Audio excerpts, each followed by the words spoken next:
Hi, my name is Shira and my presentation today is Playing, Dashing, and Working, Simulated Productive Play in the Dash Games.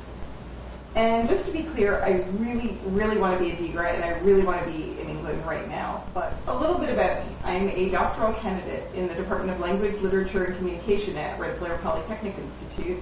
And just to give you a short overview of some of the research that's been in that area, Rosemary Deem in 1987 did research where she did a wonderful ethnographic study showing that a lot of women did not feel they had the right to leisure time. And Arlie Russell Hochschild has written a few things that really have been relevant to my research. First of all, that women are more often than not involved in emotional labor, which I think, as I will show later, also relates to emotional play. And she also has written some famous works on the second shift, and within that talks about a leisure gap where women are not entitled to as much leisure time as men, so very much reiterating the points that Rosemary Deem has made.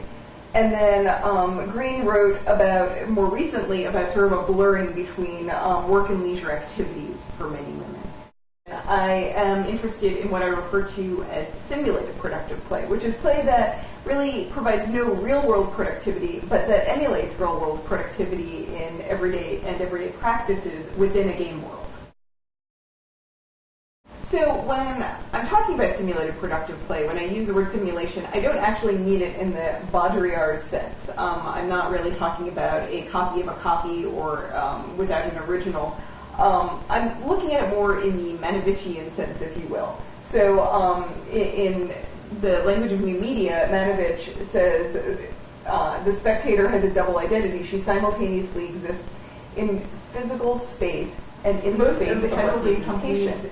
Tout time management games as a very specific kind of casual game.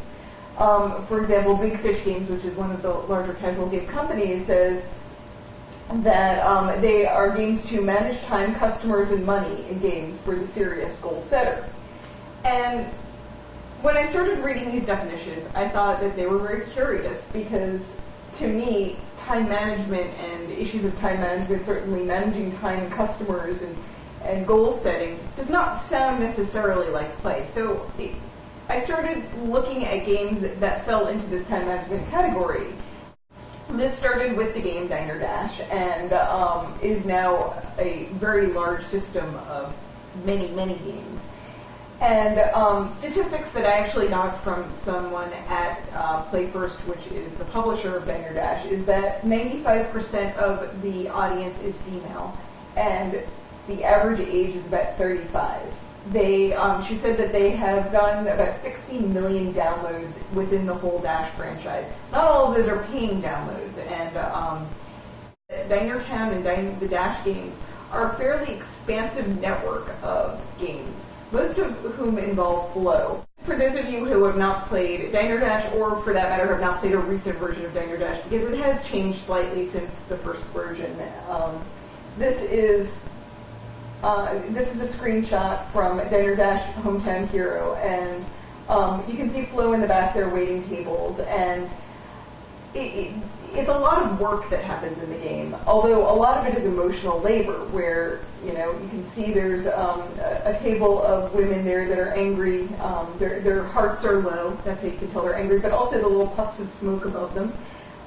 She is not serving them quickly enough, and then you can see the table of two girls with sort of noise coming off of it, and that shows that these are teenage girls and they talk on the phone a lot. And so if you see them near other customers, it will make them angry, which is why the other table has puffs of smoke above their heads. So the idea is that you actually want to sit teen girls and teen boys next to one another, because then they get flirt bonuses and they don't talk on the phone as much. So there's a lot that's going on here that's very much about women's work, about sort of the work of emotional labor, of being in the household, of being sort of being in a position where you have to keep certain people away from each other, keep certain people with each other, and to give you an idea of the game structure. So some of the many things that you do in the game. So you're seating customers, you're keeping, as I said, many of them separate or together, as is the case for the flirt bonus. And you take orders, you serve food, you serve snacks or desserts, you give them drinks which are not something they ordered, that's just something to keep them happier. You clear tables, you clean messes, you get high chairs for babies, you put fresh flowers on the tables, and you talk to customers at the podium. And this is all things to keep other people happy. Productivity, where it occurs in these games, it occurs both in the gameplay and the narrative arc. So all of those things that I just listed off to you, those are all productive tasks, emulating productive tasks in the real world, but also the narrative arcs have this productivity embedded in them. So this is an example of Flo working on vacation. This is from the third game in the series of Diner Dash, and this is from Flo on the Go.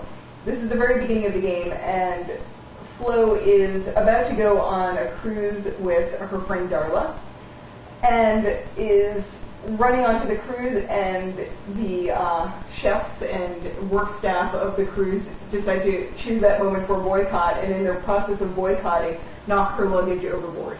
And rather than doing what most Americans would certainly do in that situation, suing the cruise line and trying to file some sort of complaint, Flo decides that her best bet for getting all of her clothing back and getting new clothing instead would be to work as a waitress on the cruise ship and to earn money to buy new clothing.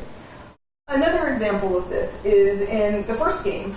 Flo is going through starting her own restaurants, and after the 49th level, Flo is approached by a goddess an Indian goddess who would like Flo to run an Indian restaurant. And in order to help out Flo, she decides that she's going to actually make Flo a goddess. And in making Flo a goddess, gives Flo 4 hands. And what happens with those 4 hands? Well, Flo gets to actually hold more things. So rather than being a goddess in this image of potentially being super empowered and being this very powerful woman, she's actually using her power to help people more and to wait on tables more.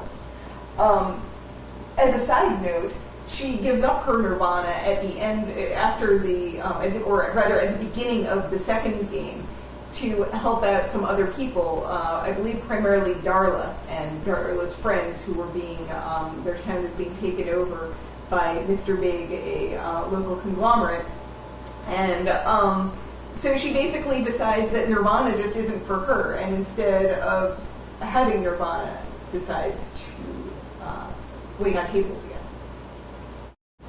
So another interesting aspect that I think happens in these games that sort of goes back to this idea of simulated productive play and sort of this emotional labor. Hearts in games, pretty traditionally in video games, symbolizes a character's health. So if you look at the Zelda games, or if you look at Grand Theft Auto, the number of hearts that a player has generally symbolize the player's own health. Now, if you look at the heads-up display in Dash games, hearts are actually symbolizing the other player's happiness. So basically, you're literally winning over the love of others. You're caring for others, but not really yourself. So another thing, though, that is going on in this one, and I just wanted to give an example of it, is the use of thought bubbles. And it happens a little bit more in Wedding Dash than it does in the Diner Dash games, but it does happen in the Diner Dash games when a non-player character wants a snack or a dessert in these games, rather than actually asking for something, it shows a thought bubble over their heads. They want this, but it's expected sort of through women's intuition that Flo will understand that this needs to be delivered to this customer, that it's all about anticipating the needs and desires of the customers, not actually knowing the needs and desires of those customers. So the third shift, Arlie Russell Hochschild, as I had already mentioned, talks about the second shift, where women often are working full-time jobs and then come home and have to work another full-time job taking care of the domestic sphere. And I think that potentially, the Dash games and other time management games offer this potential space for a third shift where, in addition to coming home and taking care of the domestic sphere, there's also this emotional labor potentially that occurs inside of the video games that many women are playing. Please feel free to contact me with questions, or I would be happy to discuss any portion of this more in depth with you. This is my email address, shira.chess@gmail.com. More of my research can be found on my website at shirachess.com, or feel free to follow me on Twitter at Shira_chess. Thank you very much.